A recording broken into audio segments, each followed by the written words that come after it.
manel maa ngi lay ziar bu baax di la gërëm di la sant di la ndokkeel ci liggéey bu rafet bi ngay def nii. fekk naa la États-Unis dama yéemu ci États-Unis dama ne kuy dem Màkk kuy dem aji wala kuy dem Touba na dem rek Washington fekk leen foofu doy na sëkk ni ngeen di dundee l'islam ni ngeen di dundee sëñ bi sant yàlla bu baax a baax kon maa ngi lay ziar ak su mbokk taalibe yëpp. ñoo ngi lay delloo ziar Cheikh Moustapha man dama naan Cheikh Moustapha ndax Cheikh Ibra Fall buñ ko nee Cheikh dafa ne ku seexlu lu bon Cheikh nga. macha allah noonu la définir Cheikh ne ku seexlu lu bon Cheikh nga yow nag ñëpp la sopp Sénégal li tax nit ki sopp la mooy non seulement Sénégal dafa la ñor mais humilité bi encore une fois lu ma jaaxal la ci yow lu ma yéem la humilité la. alhamdulilah humilité rek lañ mën a yokk ci sagesse te yow tu es une personne très très humble loolu moom ñëpp xam nañ ko Sénégal bu dul loolu it sénégalais yi bëgg nañ la ci bëgg lu baax ndax sénégalais ñoo bëgg lu baax te ku la dégg ci lu baax la lay dégg yow ci lu baax la lay dégg rawatina lii nga xamante ne woon nañ la ci mooy jàkkaarloog jeunesse bi jeunesse mouride bi jeunesse Sénégal jeunesse àdduna bi yëpp léegi loolu la wax man leen moom moo taxoon ma sol mbaxane ñaseen bi wane ni ñun ñëpp ñoo bokk benn bi quoi c'est-à-dire que c'est le Sénégal en général quoi kenn ku nekk am nga loo war a jàng ci suñu maam ñu lu ñu dem tey Cheikh Ibra Fall la ñu war a waxtaanee mais boo duggee Cheikh Ibra Fall mooy laal nga ñëpp loolu moo taxoon ñu def waxtaan bi tey bu baax a baax a baax. incha allah rabbi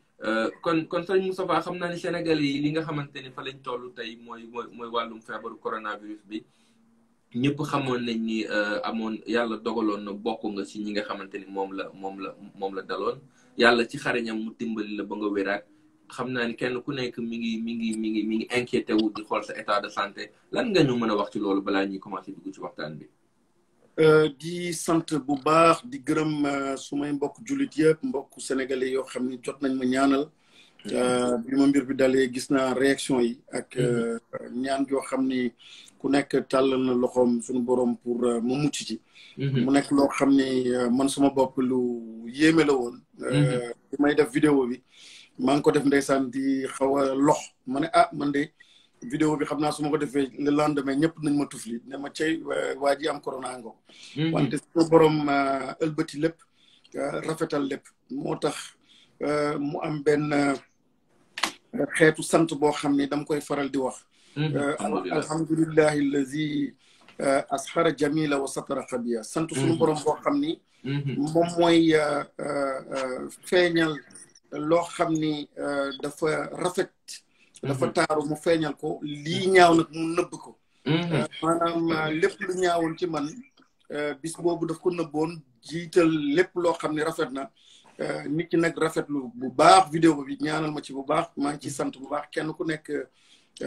yéen ñi may déglu nii leen sant leen gërëm ci ñaan yi kon tane nañu bu baax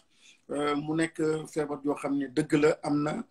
war nañ ko moytu bu baax a baax wante sànq rek maa ngi posté ci Facebook dinañ au-delà de la médicalisation donc de la lutte contre le corona le Covid-19 il faut aussi une spiritualisation de la lutte ñaari ñoom ñoo ànd te malheureusement sunu pouvoir public yi ak ñi xeex corona bi y a une tendance un peu trop forte ci médicalisation bi mais jullit dafa war a xam lan mooy épreuve boo xam ne jóge na ci sunu borom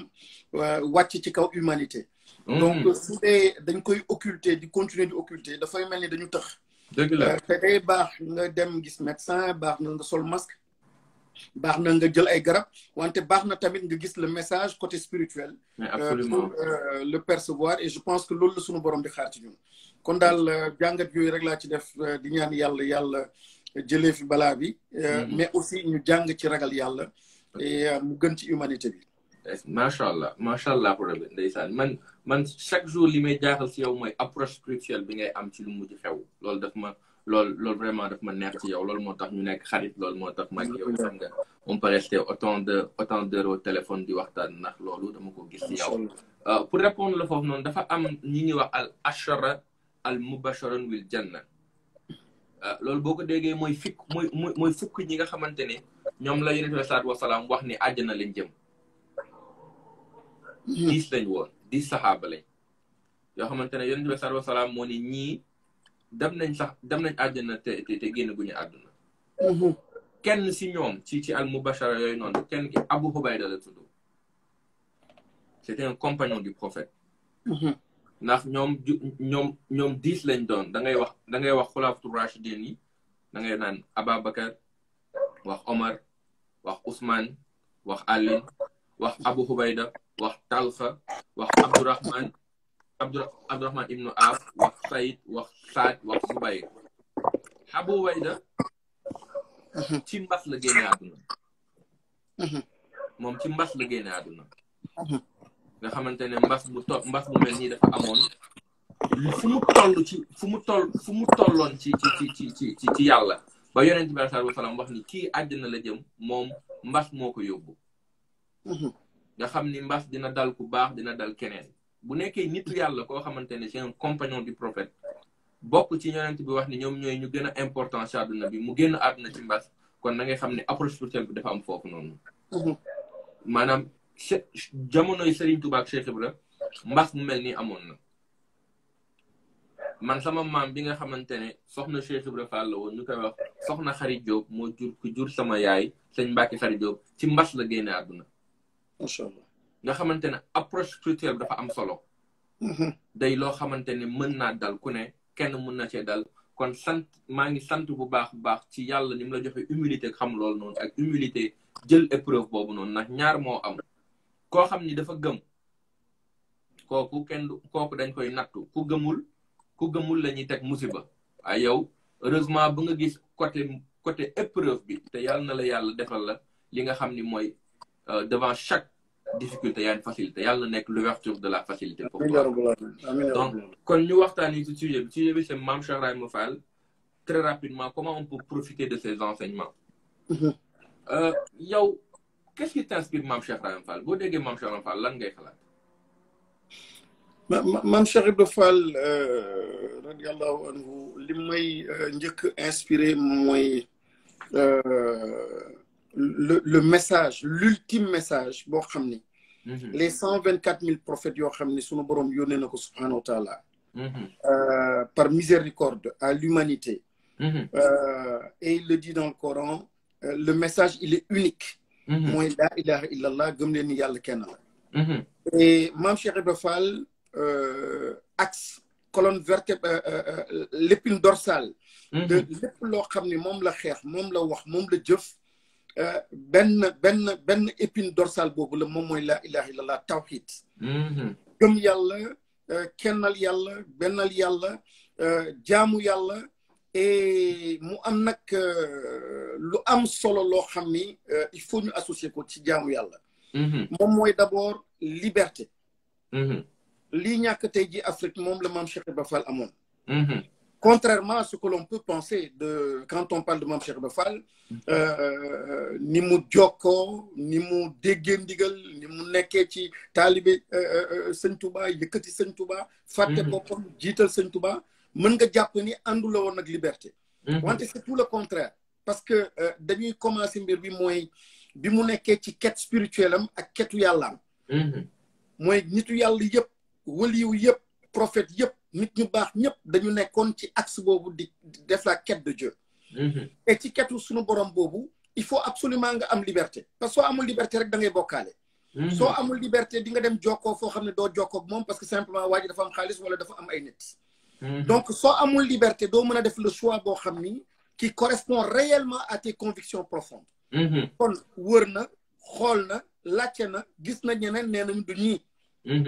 nu ñuy doxalee mbir bi du ñoom dem ba gis sëñ Touba xool librement encore une fois ba pare ne kii la et à partir du moment parce que son nom a une valeur son oui aussi avait une valeur donc à partir du moment où moom mënoon na ne déedéet à d'autres il avait cette liberté là tey ji mu gis koo xam ni moom méngoo kii war a accompagner yóbbu ko ci yàlla bu boobaa en toute liberté aussi mu ne oui et son oui a une valeur extraordinaire kon lépp ci Mame Cheikh Ibrahima Fall la ilaha illallah tawhid et xam naa xëy na ma arrêté foofu rek en attendant peut-être qu'il y a des questions mais c'est ce que cela m'inspire d'abord Machallah. La liberté et cette foi inébranlable en Dieu et l'unicité divine qui a été proclamée et qui a été mise en perspective, en action, loolu daal moom mooy c'est Mame Cheikh Ibra Fall. waaw xam naa ni dañuy wut beneen waxtaan boo xamante ne ce sera spirituel parce que encore une fois ce n'est pas pour te jeter c'est pas pour te jeter des fleurs. Guirassy c'est un homme très spirituel bu ñuy waxtaan lépp moom diine daf ko ñor yàlla ñor ko ku bëgg yàlla la parce que baatu laa ilaaha illallaah sikkar si xam naa fu mu lay yóbbu donc bu ñu xuusee foofu rek duñu wax ci débat bi quoi donc kon heureusement que tu nous as campé le débat sur Mame Cheikh Ibra Fall entre spirituel et temporel. Si on voit le côté temporel du terme, quand tu me fais un diagnostic de la société sénégalaise et le message de Mame Cheikh Ibra Fall, quelle place le message de Mame Cheikh Ibra Fall le mën a am ci société sénégalaise ak mots yi nga xamante ne xalaat nga ni moom lañu am. waaw xam nga dama commencé ñaari dafa jaxasoo. dafa jaxasoo trop moo tax j'aime bien ta remarque. Mais la ilaha illallah bi tax ma koy wax. C'est pour ramener la chose à sa temporalité. C'est sûr. Ramener la ilaha illallah aux humains. Ramener la ilaha illallah ci sunuy entreprise. Ramener ko ci jeunesse bi. Et je pense que mooy sa objectif. mooy ñu comprendre réellement que la finalité de tout cela mooy c'est l'honorabilité de l'être humain maanaam ormal doomu adama. te Mame Cheikh Ibra Fall liberté bi ma waxoon noonu. Et ci contexte bi ñu nekk nii c'est d'abord des Africains qui ont presque tous perdu la liberté. mooy liberté de penser. liberté d'agir liberté gis ni lii rafet na ni nga ko bëggee nga doxalee ko noonu. donc pilier boobu ak socle boobu ku ko amul munoo dem fenn. moo tax c'est intimement lié au tawhid,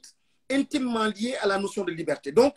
avant même ñuy dugg ci affaire économie affaire entreprise. lii lal innovation lii lal entreprise entrepreneuriat leadership et cetera moom mooy ce premier socle là boo xam ni. De liberté Mame Cheikh Ibra Fall donc déjà loolu moom la jeunesse bi ak sénégalais yi ak adduna war a mën a jàng ci moom mooy cette liberté là. ñaareel bi mooy Mame Cheikh Ibra Fall dafa spiritualiser la matière dafa spiritualiser le travail dafa spiritualiser lépp l'économie lépp la spiritualiser. donc Mame Cheikh Ibra Fall son tawhid est un tawhid boo xam ni qui est en action en mouvement c'est une dynamique. du tawhidu chapelet du tawhidu nekk ci néeg di zikr lu baax la lu am solo la. mais tawhidu jëf la. tawhid d'action. hein. mais un tawhid d'action. d'action un tawhid d'action. et donc en évoquant la ilaha illallah foofu laa bëgg ñëw encore une fois pour dire que le fait que ñu bañ a inspiré wu de la voix de Mame Cheikh Ibra Fall daf ñu priver notre capacité d'innovation. Et quand une société n'innove plus, une entreprise n'innove plus, amul aucune possibilité d'être performante. Et l'innovation, munoo am innovation, une possibilité d'innovation, su dee amoo liberté. Or aujourd'hui, les dirigeants, les jeunes, ceux qui veulent tenter, etc., ne voient la beauté qu'à travers li am ci bitim réew. Ne voient la beauté à travers que li ñu leen présenté par bitim réew. donc kenn xalaatatul par lui-même. Or Mame Cheikh Ibra Fall ba ci lexique bi ba ci culture bi ba ci colin bi ba ci lépp il a pu innover indi benn culture bu bees boo xam ni bu méngoog ak gis-gisam indi ko tey ji et en un laps de temps aujourd'hui alhamdulilah rabbil alamin su dee xam nañu li taalibe di tekki nous le devons à Mame Cheikh Ibra Fall. et plus loin xam naa dinañu mën a waxtaan ci li ma jot a liggéey aussi ci notion leadership ba bëgg ko changer ba tuddee ko talibeship et talibeship boobu moo ko bëgg a tuddee simplement racines yi ak philosophie bi tubaab mënu ma ko jox keneen mënu ma ko jox ki ma ko mën a jox mooy Mame Cheikh Ibra Fall jëmmam ak jàngam ak ni mu gisee la société l'économie l'homme et le tout et l'univers. Je pense que lui c'est vraiment ce qu'il nous faut, la personne qu'il nous faut pour inspirer son leadership ou son talibeship et modifier, transformer complètement nos sociétés. La première fois que j'ai entendu ce concept de talibeship, c'est-à-dire que that was my wake-up call, et que, encore une fois, beaucoup de gens talibeship, c'est le concept de Monsieur Moustapha Guirassy, et que je tiens à dire ça, quoi, parce que il faut y mettre du contenu. Il faut que les gens comprennent un peu c'est quoi le talibiship. Donc, le travail intellectuel qui se fait derrière les enseignements de Mame Cheikh Fall, c'est du sérieux. Parce que si c'est un universitaire comme Moustapha Guirassy, il y a plus de 100 personnes qui sont là, chaque de moi formé, la théorie du leadership, bi ñu ko jàngal ci école yi, mu dem ba démystifier ko. Ba xam ni am na benn intelligence spirituelle bu ànd ak le message de Mame Cheikh Ibrahima Fall, kon c'est vraiment du sérieux. Donc, moi, je suis un peu issu de l'école platonique, c'est-à-dire que des philosophes par essence. Avant de parler des choses, discutons des choses. Parce que quand on discute des choses, ça nous permet un peu.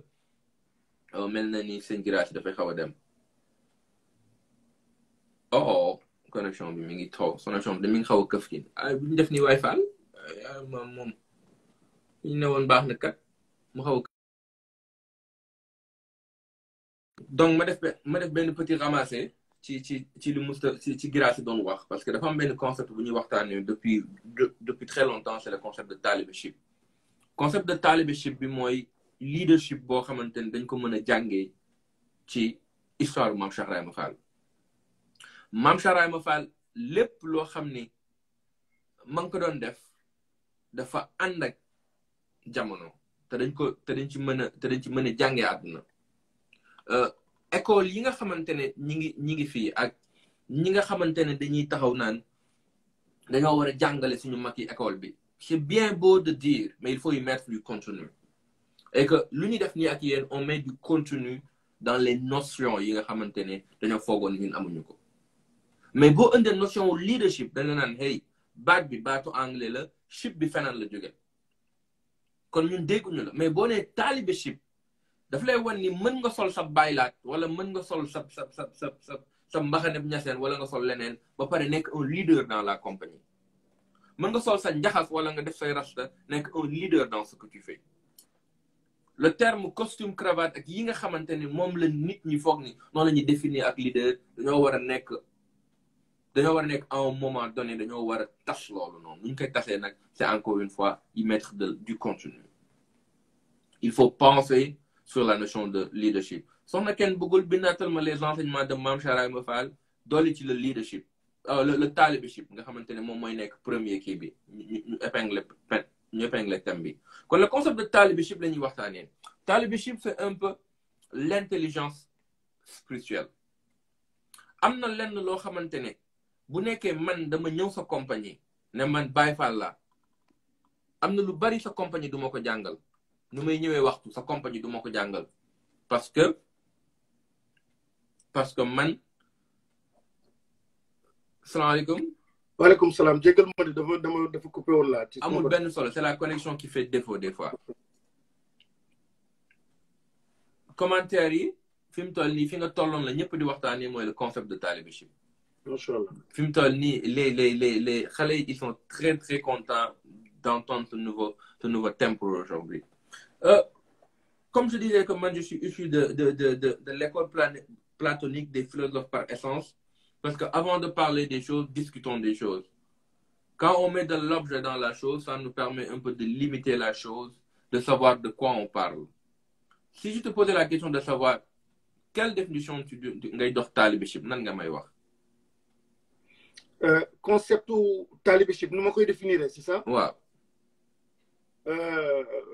Li ko njëkk lal mooy sànq dégg naa ngay wax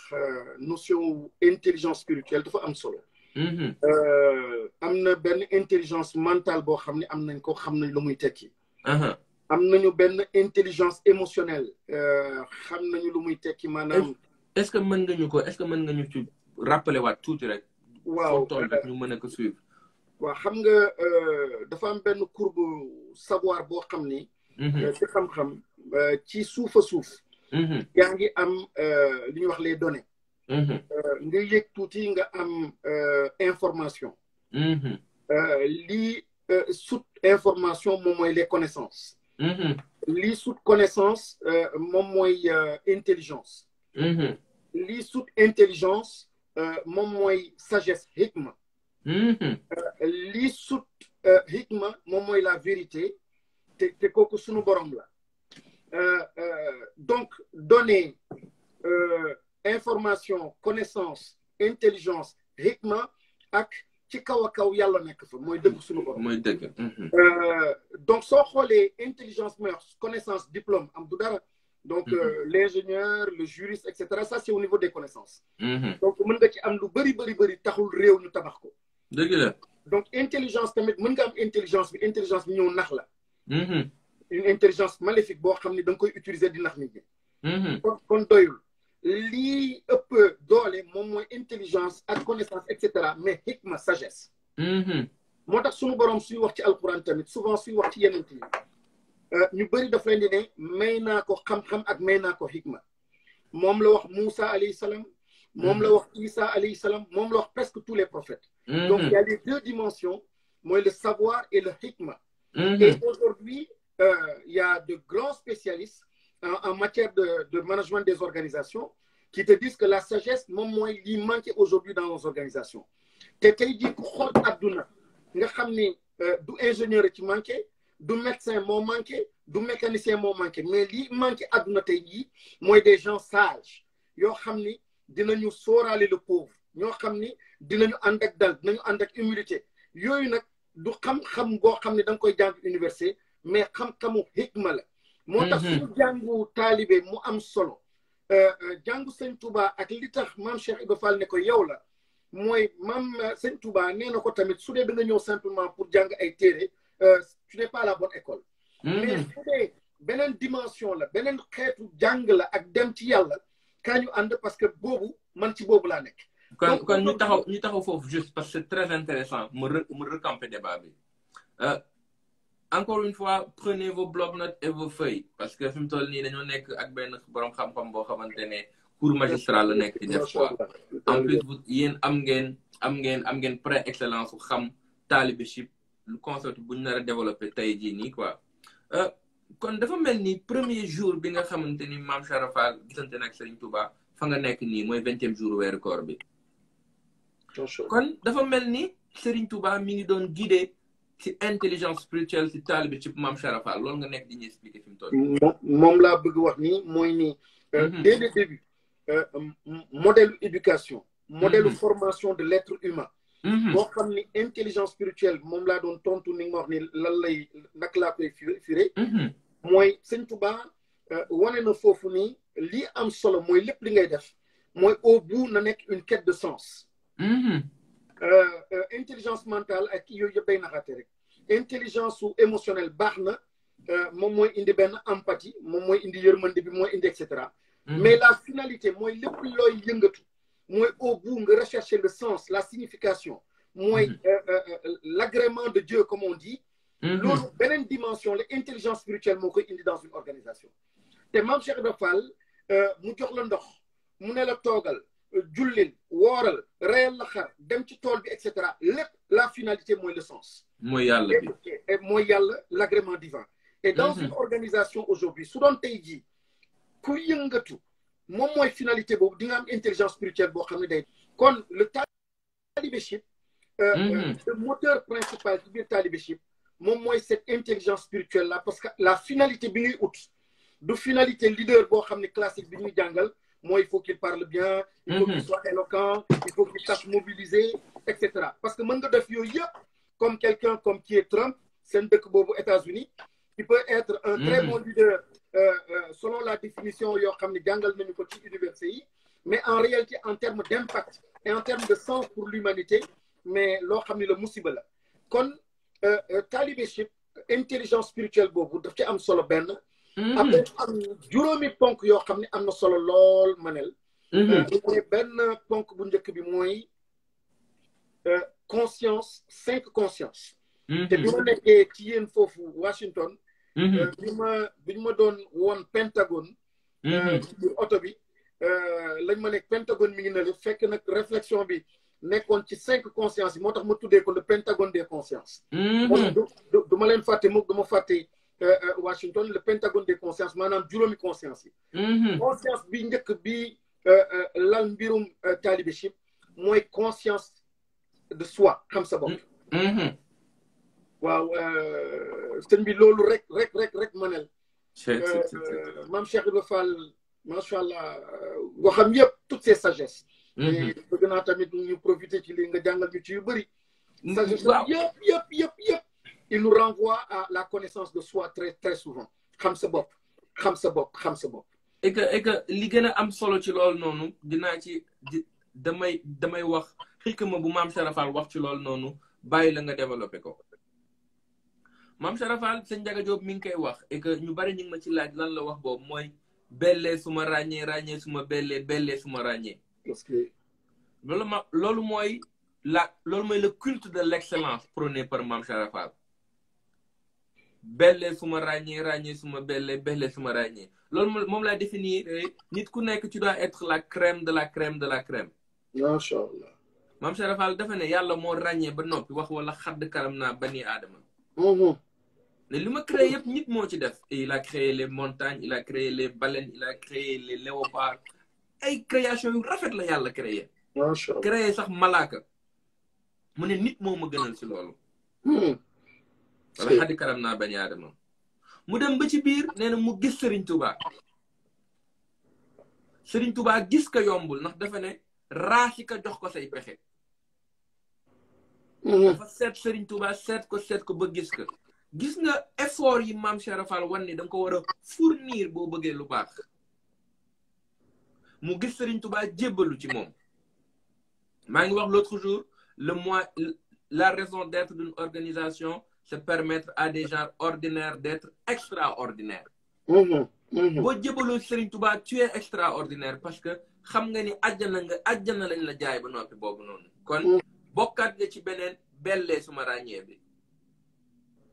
nga dem ba fenn foofu toll foo xamante ne da nga ne yow Baye Fall nga boo nee Baye Fall nga mooy dem nga ba ne say 24 heures sur 24 amatoo benn seconde boo dul jox yàlla waratoo def leneen loo xamante ne yàlla taxu koo jóg loolu mooy nekk Baye Fall. c'est-à-dire que Baye Fall warta def dara ex nihilo. bu nekk yaa ngi def loo xamante ne am na keneen ku ko war a mën a tax ku dul yàlla nekkagoo ci Baye Fall. moo tax Mame Cheikh Fall ne la ràññee suma bellee suma ràññee lu ñu tànn ba mu set nga tànnaan ci ba mu set nga tànnaan ci ba mu set. kon fi mu toll le culte de l'excellence dans la démarche d'un leader. foofu la rebondiré la wax la benn xikma nga wax ma qu'est-ce que ça t'inspire et comment l'intégrer dans le concept de talibé. mais ñu ngi woon ci premier ponk bi et puis merci beaucoup ci sagesse yoo xam ni wax nga ko fii mu am solo lool di jox importance pilier boobu mooy connaissance de soi. damay faral di wax benn boobu rek laa xam ci alquran laa yukallifu llahu nafsan illa wusaha. suñu borom di chargé mukk une âme au-delà de li mu mënul porter. xam nga ma ne loolu dafa am solo. lii sa conscience wala lii sa âme mën a supporter ak li mu mënul supporter noo koy xamee. xam sa bopp ak bañ a toppandoo kenn rek moo la mën a dimbali nga mën a xam trésor bi la sa borom dencal ak yaay kan. moo tax xale boo xam ne surtout en Afrique. buy toppandoor wala nijaayam wala papam ne ko xoolal manel ñi ngi États-Unis am na oto bu rafet.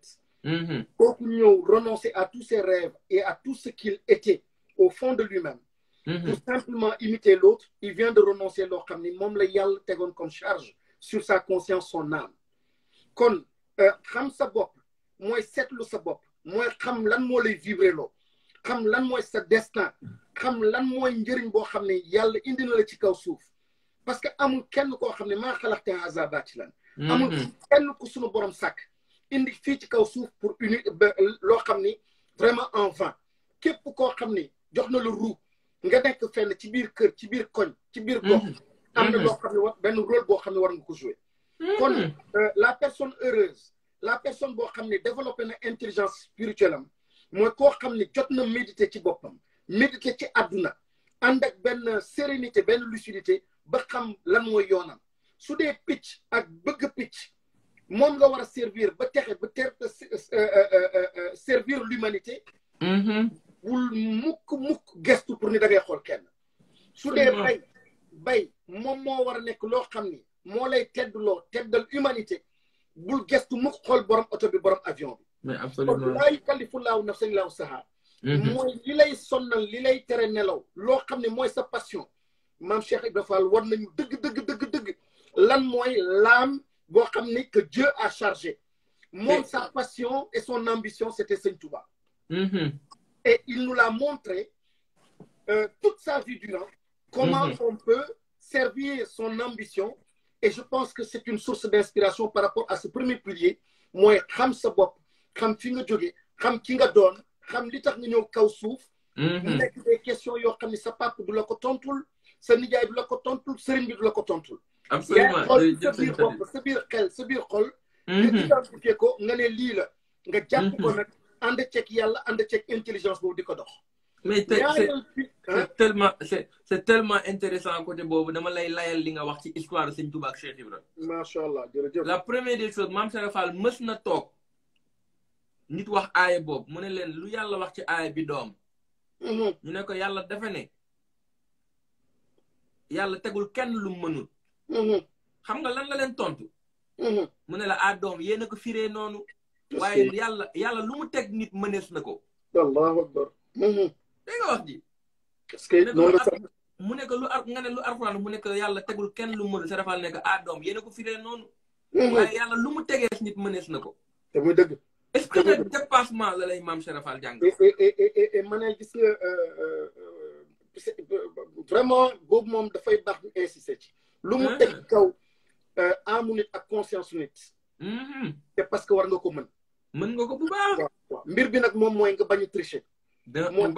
mooy nga xam dëgg-dëgg le sillon dëgg xam ban axe la lan la nga bañ a xool nga jàpp ci muñ ko ak xeex ko incha allah di nga mën a xam le succès tey jii amul kenn ci àdduna ku réussir ku am succès ci àdduna te assertion boobu ak yàlla li mu wax ci alquran boobu vérifié wuñu ko mënuñu ko vérifier mu nekk kii di def football mu nekk bandi bi mu nekk kii bëgg picc ba jaay ko ba ñu tuddee ko jàllu picc ci jaay banaana ba nekk 1 milliardaire le musicien maanaam lépp loo xam ne dañ la ko chargé sa âme yow mën nga seppi loo xam ne ci âme googu lu positif la ak cette intelligence spirituelle la recherche d'impact mën nga nekk loo xam ne macha allah dina am njëriñ pour yow am njëriñ pour àdduna kon te Serigne Touba pour ne pas te couper moom moo traduire loolu en acte ci organisation yoonu murid bi dafa am benn séminaire bu ma sa dem benn way naan everybody is good on something you have to know what you good on it exactement yàlla bi mu ñu créé daf ñu design de façon spéciale toutes les personnes sont spéciales kenn ku nekk say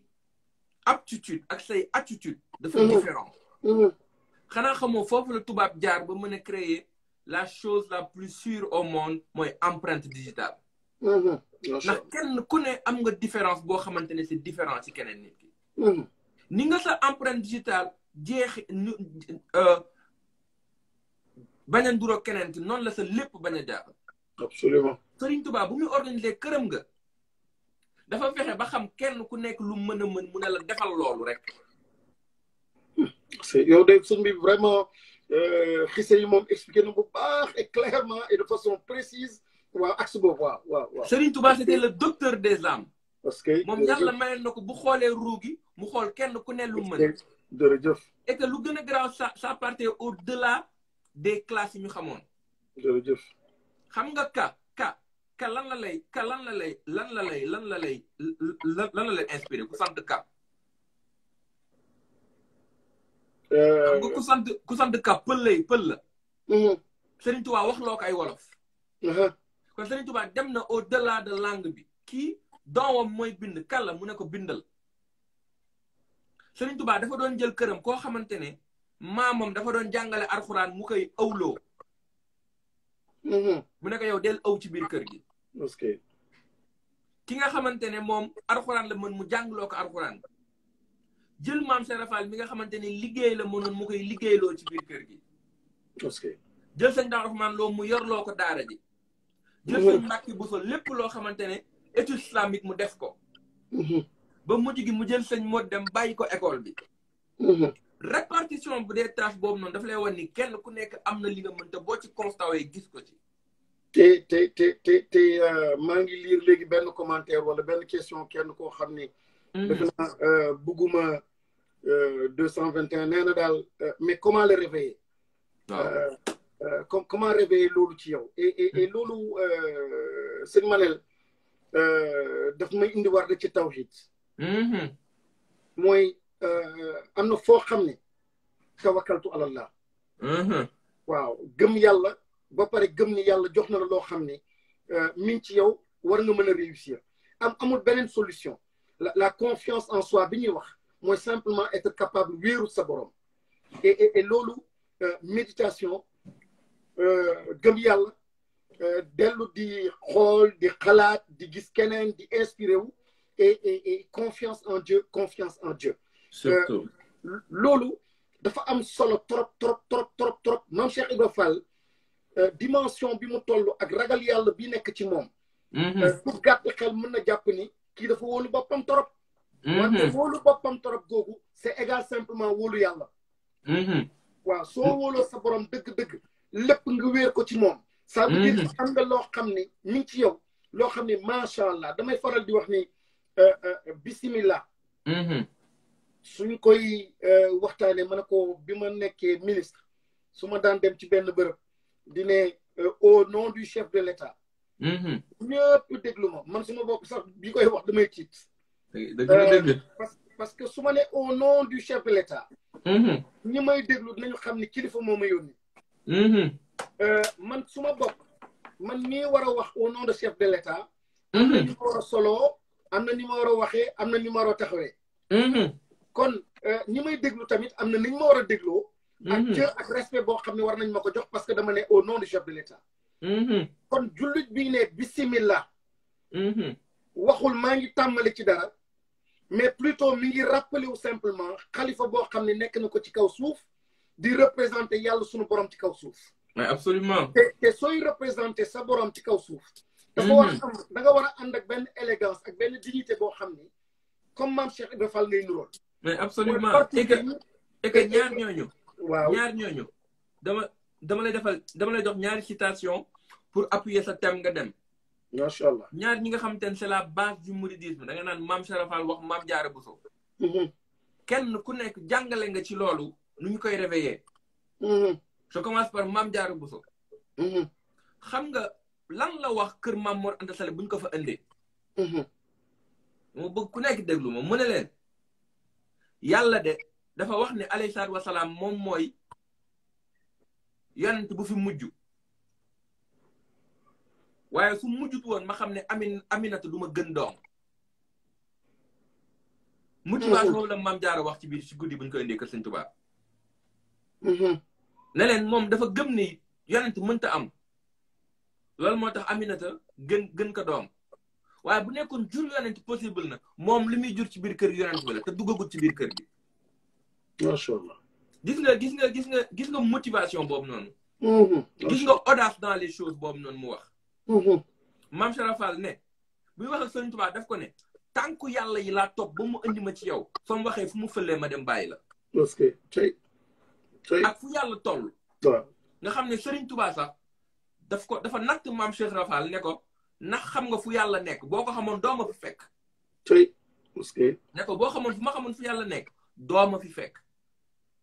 Cheikh Ibra Fall ne ko jarul nëbbatu tànk pas-pas boobu noonu jërëjëf sëy naa xel pas-pas bi Mame Cheikh Ibra Fall amoon ne ko tànk yàlla yi laa topp ba mu indi ma ci yow boobu waxee fu mu fëlee ma dem bàyyi ko gis nga sëñ Modou Moustapha Mbacké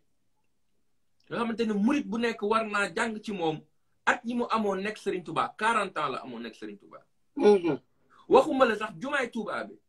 mais chemin de fer bu mu koy defar Sénégal boobu kenn amut rang Sénégal ñu ne ko waxuñu la sax jumaa ji waaye chemin de fer bi rek faaw nga am nangam ci xaalis ngir def ko amul fu mu koy jëlee mu ne la mën naa ko mooy encore confiance en soi motivation boobu noonu ci histoire yoonu murit bi fenn fu ne boo ko téye mën nga ci gis benn juste pour confirmer ci li ñuy waxtaan ci li ngay dem alhamdulilah vraiment sëñ bi maa ngi jàng bu baax a baax lii de moo tax bëgguma di la gëj a dégg macha allah parce que dégg-dégg bi nga am ci jaar-jaar histoire Mame Cheikh Ibra Fall Sëñ Touba dafa am solo lool te dañ ko war a génnee maintenant ci daayira yi pël ko ci biir entreprise nekk dans une quête de performance Maam Cheikh Ibra Fall mbir bi loolu la woon donc c'était vraiment de créer un monde de rendre performant et nit ñi lépp leen sa borom abal jox leen et il a tout mis en valeur en musique et sant yàlla tey ji alhamdulilah ñu mën a wax sax waxu taalibe Cheikh et yàlla dimbali bu baax a baax amiin kon mooy premier ponk bi Manel deuxième ponk bi mu nekk la conscience de sa communauté de sa entourage mooy yàlla fi mu la wàccee foofu lay wax sànq ni intelligence émotionnelle am na fa solo mooy li lay lié à l'arbre li lay lié aux éléments de la nature maam Cheikh Ibra Fall macha allah daf may rappeler histoire Souleymane alayhi salam donc le prophète ak les fourmis nekkoon yenentu sunu borom